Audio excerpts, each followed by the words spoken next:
តបងប្អូនគ្នាខ្ញុំមកធ្វើការបង្ហាញជូនទៅកាន់បងប្អូនតាក់ទងទៅនឹងរបៀបដែលយើងធ្វើការប្រើប្រាស់ជាមួយទៅនឹងដង AI សេរីថ្មី TT07 នេះបងប្អូនគ្នាហើយចំណុចពិសេសរបស់វាគឺមាន AI ថតរេតាមមុខរបស់យើងហើយវាបើកជើងដោយអូតូណាបងប្អូនអញ្ចឹងរបៀបនៃការបើកជើងបងប្អូនដកចេញមកនេះបងប្អូនគ្រាន់តែចុចកន្លែងនេះក៏បានដែរចុចមកនេះចុចមកគឺបើកជើងអូតូតែម្ដងអូខេនេះងាយស្រួលមែនតើឬក៏មួយទៀតបងប្អូនមួយទៀតដូចថាយើងចេញចេះណាយើងតុងចាស់សិនហើយយើងដកជើងសិនមកនេះយើងគ្រាន់តែអុកជាមួយទៅនឹងការ៉ូមកនេះបើកជើងអូតូតែម្ដងណាបងប្អូនគឺងាយស្រួលខ្លាំងមែនតើអញ្ចឹងនេះហើយយើងអាចលូតជើងបានខ្ពស់មែនតើរហូតដល់1.76 បងប្អូនគ្នា 1.76 នេះណា 1.76 បងប្អូនអូខេគឺខ្ពស់ល្អហើយបើសិនជាយើងចង់បរួមគឺយើងរួមយកក្រោមមកបានហើយណាអូខេអញ្ចឹងតោះខ្ញុំមកបង្ហាញតទៅនឹងកន្លែងដែលយើងដាក់ជាមួយនឹងទូរស័ព្ទដៃ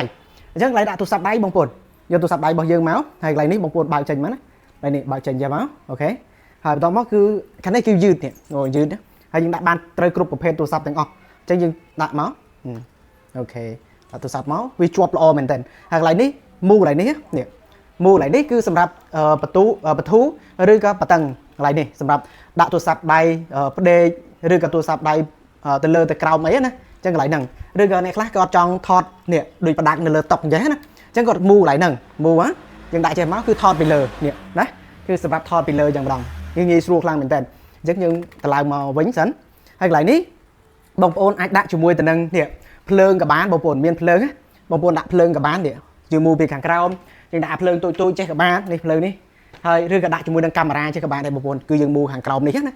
ាមានកន្លែងមូរបស់គេនៅជាប់ហ្នឹងនេះណាគឺ GoPro X យើងដាក់បានដែរកន្លែងនេះបងប្អូនគ្នាហើយប្រភេទនេះគ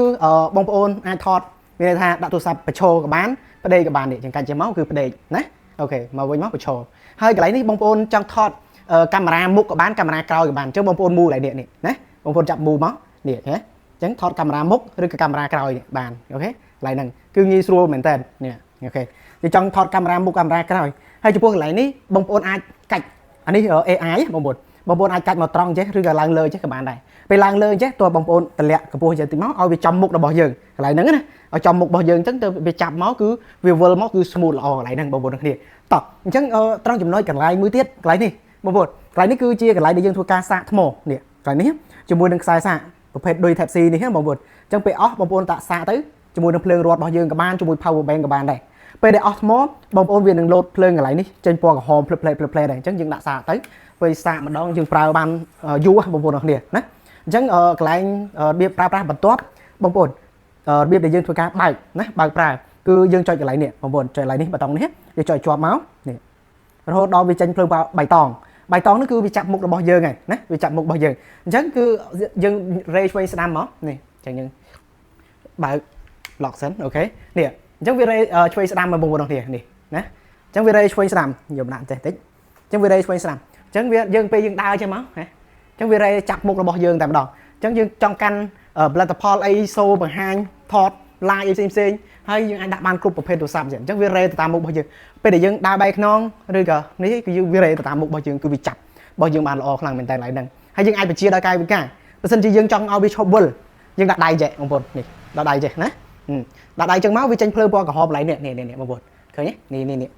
វាចេញភ្លើងពណ៌ក្រហមហ្នឹងគឺវាអត់វិលទេតែបើសិនជាយើងចង់ឲ្យវាវិលវិញអញ្ចឹងយើងដាក់កុំភ្លេចដាក់ដៃអូខេចេះអញ្ចឹងយើងដាក់ដៃអូខេមកនេះអញ្ចឹងវាវិលឡើងវិញហើយនេះអូខេ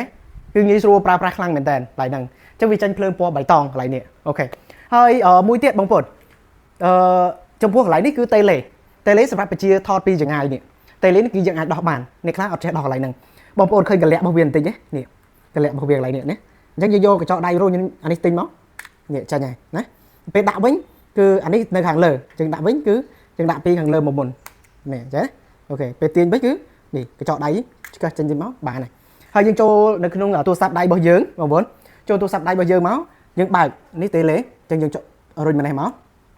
ឃើញភ្លើងពណ៌ខៀវលោតផ្លែអញ្ចឹងយើងចូលមកទូរស័ព្ទដៃរបស់យើងមិនថាទូរស័ព្ទដៃ iPhone ហើយយើងចូលមកទូរស័ព្ទដៃរបស់យើងអញ្ចឹងបងប្អូនចូលកន្លែង Bluetooth មកនេះបើកមកនេះបងប្អូនពេលបើកមកបងប្អូននឹងឃើញឈ្មោះវាហើយគឺ Selfie TK នេះណាបងប្អូនអញ្ចឹងយើងចុចលើនឹងមកហើយបន្តមកយើងចុច pair នេះកន្លែងបងប្អូននេះ pair មកនេះចាំតិចទៅឬក៏ខ្មែរយើងភាសាខ្មែរទូរស័ព្ទខ្លះជាភាសាខ្មែរគឺយើងចុចជាគូណាអូខេឥឡូវយើងជាប់ហើយអញ្ចឹងយើងចូលទៅកាមេរ៉ារបស់យើងមកនេះបងប្អូនចូលមកអូខេ នេះអូខេនេះអញ្ចឹងយើងចុចកន្លែងនេះបងប្អូនដើម្បីបញ្ជាថតណានេះអូខេនេះជាថតពីចម្ងាយហើយសំខាន់យើងអាចផ្លាស់ប្ដូរមុខងារបានបើយើងចុចមកនេះមករូបថតនេះអូខេនេះអូខេមកវីដេអូវិញនេះចុចមកនេះមកផ្លាស់ប្ដូរទៅរូបភាពទៅវីដេអូអីផ្សេងៗបាននេះបងប្អូនអរគ្នាអូខេអញ្ចឹងយើងបើកមុខងារមកយើងថតធម្មតាដល់នេះអូខេនេះវិលតាមមុខរបស់យើងណានេះអូខេមែនតើស្រួលមែនតើសម្រាប់អ្នកលក់អនឡាញណានេះសម្រាប់ថតវីដេអូ live វីដេអូអីផ្សេងកាន់ផលិតផលអត់មានអ្នកកាន់ទូរស័ព្ទឲ្យមកស្រួលតែម្ដងណាបងប្អូនអរគ្នាអញ្ចឹងនេះគឺជាមុខងារសម្រាប់ថតរេតាមមុខរបស់យើងអញ្ចឹងយើងចង់ឲ្យឈប់វិញចុចបិទមកហើយយើងអាចដាក់ដៃចេះមកគឺវាឈប់វិលហើយនេះអញ្ចឹងណាហើយធ្វើស្ដាំក៏វាអត់វិលដែរហើយមួយទៀតបងប្អូនខ្លះអត់ដឹងមុខងារមួយហ្នឹងមុខងារមួយទៀតគឺមុខងារថតរេ360 degree ជុំវិញខ្លួនហ្មងណាអញ្ចឹងបងប្អូនចុចកន្លែងនេះបងប្អូននេះចុច3ដងហើយចុច2ដងមកអញ្ចឹងវារេតាមមុខរេជុំវិញ360 degree តែម្ដងនេះអញ្ចឹងណាបងប្អូនអញ្ចឹងវារេអូតូជុំវិញរហូតនេះណាបងប្អូនអញ្ចឹងវាថតជុំវិញរហូតណាគឺ360 degree ជុំវិញទូរស័ព្ទនឹងម្ដងណាកន្លែងហ្នឹងណាអូខេយើងចង់បិទវិញយើងចុចមួយវិញមកគឺបិទមុខងារហ្នឹងហើយអូខេគឺងាយស្រួលមែនតើហើយយើងទៅធ្វើជាដង selfie ដែលកាន់ថតវិញអញ្ចឹងបងប្អូនធ្វើជាដង selfie គឺបងប្អូនកុំភ្លេចបិទ motor សិននេះចុចបិទសិនណាចុចជាប់គឺបិទនេះអញ្ចឹងបិទហើយលុតហើយអាហ្នឹងលុត motor អញ្ចឹងធ្វើជាដង selfie បងប្អូនកុំភ្លេចនេះបងប្អូនទាញបវលឲ្យឃើញមានកលៈកន្លែងនេះបន្តិចណាបងប្អូនឃើញកលៈវាអញ្ចឹងបងប្អូនឲ្យដល់កលៈកន្លែងហ្នឹងមានរូបសោនេះណាបងប្អូនអញ្ចឹងយើងទាញមកខាងក្រោមនេះឲ្យលើក្លឹកមកហើយយើងបវលវាលើក្លឹកចូលដល់កលៈវាមកបងប្អូនអញ្ចឹងវាលែងវិលហើយណាបងប្អូនលែងវិលហើយបញ្ជាក់បងប្អូនផងដែរបើសិនជាបងប្អូនចង់បើកមុខងារ AI វិញកុំភ្លេចបើកកន្លែងហ្នឹងឡើងលើនេះបើកសោឡើងលើទៅវាវិលណាពេលយើងធ្វើជាដង selfie ដែលកាន់ថតត្រូវតែបើកត្រូវតែ lock វាមកខាងក្រោមណាអូខេហើយបន្តមកទៀតគឺយើងមូកន្លែងនេះបន្តិចណាដើម្បីឲ្យទូរស័ព្ទរបស់យើងឃើញមុខរបស់យើងនេះយើងមូតម្លាក់មកវាបន្តិចមកហើយជើងនេះបងប្អូនរុញទៅខាងលើនេះជើងនេះណាយើងរុញហើយយើងគៀបបញ្ជាប់មកនេះដៃជាប់ទៅលើនេះច្បាច់បញ្ចូលមកបងប្អូនច្បាច់បញ្ចូលមកនេះអញ្ចឹងយើងអាចដើរកាន់ថតបាននេះបងប្អូនទាំងគ្នាគឺងាយស្រួលមែនតើនេះអូខេអញ្ចឹងយើងចង់បញ្ជាថតអីនេះហើយបានខ្ពស់ល្អណាបងប្អូនខ្ពស់ល្អខ្លាំងមែនតើនេះនោះដល់ដបូលបងប្អូនទាំងគ្នាដល់ដបូលងាយស្រួលថតមែនតើហ្នឹងគឺសម្រាប់ធ្វើជាដង selfie ដែលកាន់ថតយើងចង់បានខ្ពស់ចង់បានទាបអីស៊ីសងលើបងប្អូនហើយវាងាយស្រួលដាក់តាមខ្លួនទៀតអញ្ចឹងណាអូខេអញ្ចឹងមុខងារមួយទៀតបងប្អូនធ្វើជា tripod បញ្ឈរអញ្ចឹងសម្រាប់ការ tripod បញ្ឈរគឺយើង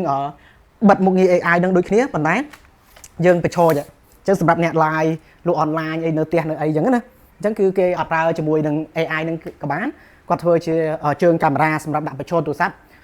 ថតវីដេអូឬ live វីដេអូអីផ្សេងគាត់ដើរចេញចូលលេធម្មតាបានណាបងប្អូនហ្នឹងកន្លែងសម្រាប់ជើងហ្នឹងហើយមួយទៀតអ្នកខ្លះចង់ដាក់នៅលើតុធ្វើការងារអីផ្សេងអញ្ចឹងនេះដាក់នៅលើតុជាប្រភេទ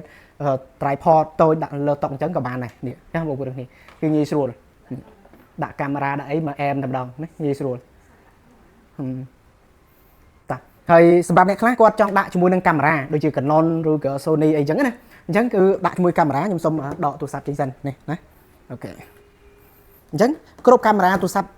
គ្រប់កាមេរ៉ាទាំងអស់មានរុនពីខាងក្រោមនេះបងប្អូនណាអញ្ចឹងយើងសុំមូតម្លាក់នេះចឹងបងប្អូនមូបធូរចឹងមកតិចមក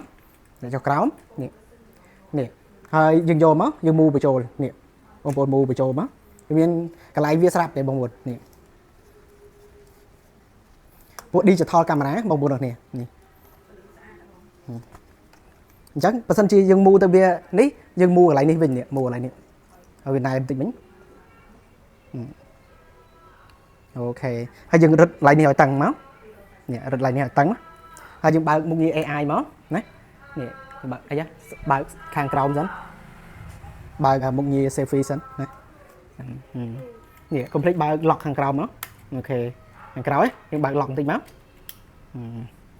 បើក lock មកទៅវាចាប់ជាមួយនឹងបានវាវិលបើយើងអត់បើកគឺអត់វិលទេអូខេនេះចឹងយើងចុចបើកមកនេះបងប្អូននេះអូខេអញ្ចឹងវាវិលតាមយើងឯនេះអញ្ចឹងមានកាមេរ៉ា digital កាមេរ៉ាផ្សេងដាក់បានទៀតអែមមែនតើបងប្អូនអរគ្នាណាហ្នឹងហើយយើងថតរេឆ្វេងរេស្ដាំណាហើយវាពេលដែលយើងដើរបែរខ្នងក៏វាចាប់មុខរបស់យើងដែរបងប្អូនអរគ្នាគឺវានៅចាប់ដែរអែមមែនតើអញ្ចឹងវាប្រើប្រាស់មានតែប៉ុណ្្នឹងឯងអញ្ចឹងពេលសិនជាបងប្អូន បើសិនជាវាចិត្តអស់ថ្មវាសល់ថ្ម10% 20% វាលោតភ្លើងកន្លែងនេះគឺយើងយកទៅសាកទៅបានហ្នឹងអញ្ចឹងរបៀបប្រើប្រាស់អញ្ចឹងបើសិនជាបងប្អូនត្រូវការបងប្អូនអាចឆាតមក Aspitic ឬបើបងប្អូននៅក្នុងភ្នំពេញបងប្អូនអាចមកតេស្តផ្ទាល់ក៏បានដែរយើងមានហាងមានអីនៅផ្លូវអង្គតមិញក្រោយសួនកាណាឌីយ៉ាបងប្អូនទាំងគ្នាអញ្ចឹងអរគុណបងប្អូនច្រើនជំរាបលា